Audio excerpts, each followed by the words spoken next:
Bonsoir.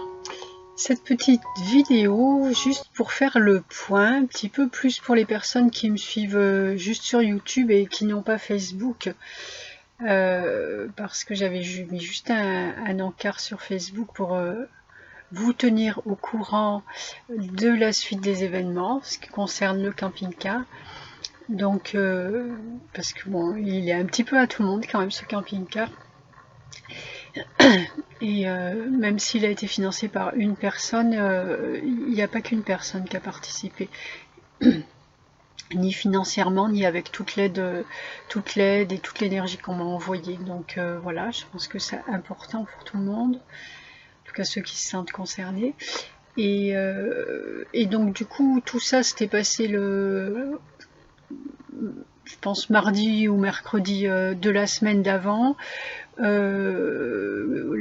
Tout ça, c'est-à-dire le moment où j'ai décidé de le vendre, le vendredi il était vendu. Donc c'est très rapide, hein, du moment où on décide, voilà. Puis moi j'aime pas trop laisser les choses en suspens. Une fois que j'ai décidé de faire quelque chose, je le fais, puis voilà. C'est un petit peu mon problème d'ailleurs ces jours-ci, parce que maintenant ça se traîne, quoi. Je suis un petit peu assujettie aux événements et du coup c'est pas évident pour moi. Donc le vendredi il était vendu, je l'ai vendu à quelqu'un qui rachète les camping-cars. Je vais vous donner les chiffres, hein, comme ça concerne tout le monde, et puis que ce soit tout bien clair encore. Donc je l'ai vendu, le camping-car à l'Argus valait maintenant 28 840 je crois euros. Je l'ai vendu 31 000 euros. Je vais garder une somme, j'avais dit que je garderais une somme, je pensais garder 4-5 000 euros, Michael m'a dit de garder 6 000 euros, et pas rendre, parce que je ne dois rien du tout, donner le restant de l'argent à la personne qui m'avait financé le camping-car. Voilà, oui, pas rendre, parce qu'il me l'a donné, et il me l'a donné et en me précisant bien que je ne lui devais rien. Donc effectivement, moi j'allais prendre un petit peu moins, je pensais prendre un petit peu moins, vraiment le minimum pour pouvoir me retourner, et Michael a demandé plus, et en me disant qu'il n'y a pas grand monde qui ferait ce que je fais, déjà c'est pas mal. Donc voilà.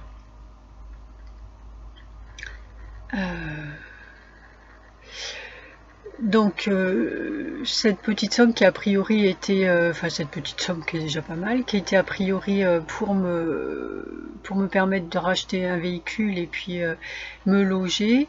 Alors bon, moi il se trouve que je suis super contente, hein, par contre, hein, moi le changement j'aime, hein, donc là j'étais en plus ça avance et tout, j'étais tout à fait ravie. C'est pas grave, on va faire autre chose, en plus je savais que ça allait changer, donc voilà. Là, c'est un petit peu plus dur pour moi parce que ça se traîne. J'ai un salon là en Loire-Atlantique à Châteaubriand la semaine prochaine. Donc je suis un petit peu coincée là en attendant, et rien à faire. Enfin, j'ai à faire, j'ai des choses à préparer, j'ai le camping-car à nettoyer, à ranger, mais parce que je le rends la semaine prochaine, après le salon. Je le donne au nouveau propriétaire après le salon. Et bon, mais en attendant, je suis dans cette ambiance de déménagement où en plus moi j'aime bien quand c'est tout rangé, chaque chose à sa place. Là, il y en a un petit peu de partout, les placards sont vides, mais le reste est à côté. Je peux pas avancer plus, je vis dans le bazar, et puis j'ai plus vraiment envie d'entamer des choses dedans. C'est assez compliqué, c'est bizarre, je passe un peu par différents stades, parce que en fait là je viens de me faire la réflexion en regardant un petit peu tout ça. Le truc c'est qu'il n'y a plus d'âme dedans. Alors toutes les personnes qui sont venues dedans, celles qui ont vécu un petit peu ou sauront de quoi je parle, il y a on a vraiment l'impression d'être dans une bulle. Quand on est à l'intérieur du camping-car, il y a une aura très particulière. Et là il n'y a plus d'âme en fait, pour moi c'est vide, quoi. Donc je suis là dans cette situation d'attente, j'ai vraiment envie de passer à autre chose. Donc c'est pas simple quand même, hein. Voilà, cette période de transition, je ne sais pas où je vais non plus. Parce que ce que je vous disais oui à l'instant, c'est que voilà, moi je pensais donc me reloger et acheter un véhicule. Donc j'ai commencé à regarder un petit peu les annonces et j'ai parlé aussi de location de mobil-home puisqu'il y a un an, avant d'avoir le camping-car, j'avais dit un an après le camping-car, j'achèterais un petit terrain et je mettrais un petit habitat style mobil-home écologique ou dessus. Et là, je regardais les locations, je parlais de location, mais j'avais bien dit acheter. Mais ça m'interpellait dans un endroit quand même, parce que j'avais dit acheter. Et je sais que les mots ne sont pas là par hasard. Et donc, Michael, il me laisse faire le chemin tranquillement, une chose après l'autre. À un moment, il me parle d'acheter. Bon, ok.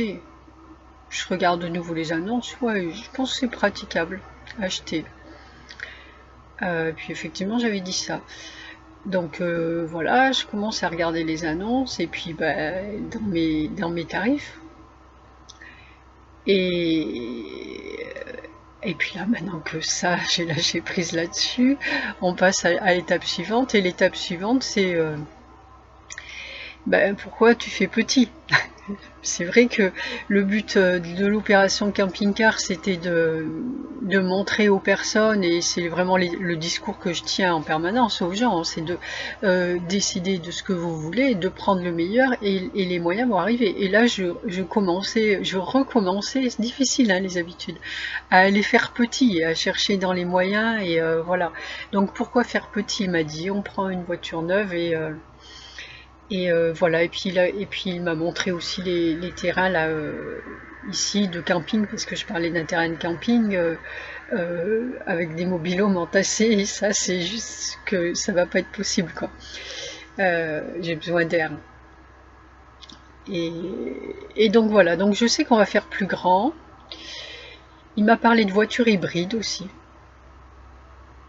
Donc on est parti sur une voiture hybride, neuve, et sur un terrain avec une petite maison écolo, à nous en tout cas. Là, quelque chose qui va être à moi et dont on me délogera pas. Et voilà, là, ça va être important pour le coup pour moi. Il n'y a pas de. Alors, je sais pas. Voilà, c'est un petit peu difficile là aussi parce que du coup, je sais pas du tout. Il n'y a plus du tout l'option que j'avais faite avec le camping-car d'aller faire un appel aux dons ou quoi. Alors ça, par contre, je crois qu'on n'y pense même pas. Moi, j'en suis sûre. On va passer à autre chose, donc voilà, on verra bien ce que ça va être. Donc là je suis un peu beaucoup dans le flou, je ne sais pas.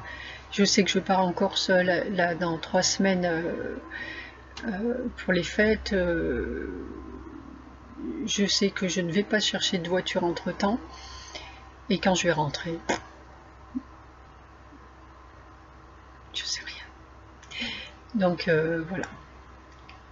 C'est pas la plus simple période de ma vie. Bon, on verra bien. Et j'ai confiance, il faut que je fasse confiance. Enfin, j'ai confiance de toute façon. J'ai confiance, mais c'est ce moment-là où je suis là coincée toute seule. Je fais pas ce que j'aime faire et c'est vraiment une période de repli, quoi. Ça, c'est pas si simple que ça. Voilà, en tout cas, c'était ce que je voulais transmettre, où ça en était. Il est probable que je n'ai pas l'occasion de refaire de vidéo avant un petit moment, donc c'était important. Puis c'est tout, hein.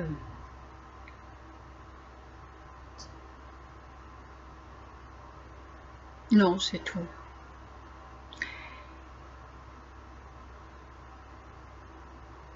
Il y avait eu quelques trucs que j'avais envie de partager, mais c'est pas forcément approprié là. Et voilà. Et bien, du coup, bah, si des personnes de Loire-Atlantique m'écoutent, je serai au salon du livre de Châteaubriand les 31 novembre et 1er décembre prochains. Que dire de plus? Si des auteurs aussi dans le domaine de la spiritualité, bien-être, développement personnel, des romans initiatiques aussi, m'écoutent, l'association dont je fais partie dans la Drôme organise un premier salon du livre dans ces thèmes-là à Kliouskla dans la Drôme le 18 avril prochain. Donc si vous êtes intéressé ou connaissez quelqu'un qui peut être intéressé, eh bien écoutez, vous pouvez me joindre et je vous enverrai à ce moment-là un bulletin d'inscription. Ou enfin bref, on verra ensemble. Quoi d'autre? Ouais, vous avez toujours le livre disponible à la vente sur les pour l'instant plus sur la vente dans les magasins ou style Leclerc, Cultura, la Fnac, sur Amazon aussi, parce que là pour l'instant j'ai plus d'autres salons de prévus après. C'est un petit peu tout en stand-by.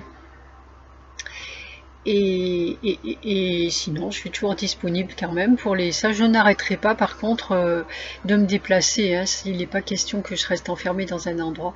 Donc, je serai toujours disponible pour les formations Reiki, Amour angélique, les journées angéliques. Voili voilou, eh bien écoutez, je vous souhaite une belle fin de journée et puis je vous dis à très bientôt et portez-vous bien, prenez soin de vous, bye bye, hop, ciao ciao.